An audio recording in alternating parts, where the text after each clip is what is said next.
So, this is a water-cooled screw compressor chiller, which is a 190 kilowatt giant machine. You can see the height, it's higher than me. And in here, this is the circuit control board. See the control system on the connections here.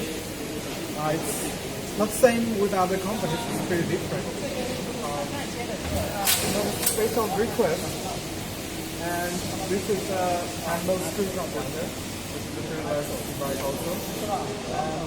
That one is the evaporator, this one is the condenser, and some valves over here and there.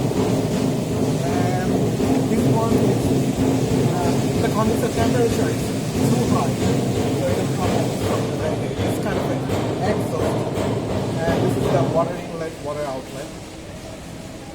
And the expansion valve the compressor, and there are some sensors. So that's it.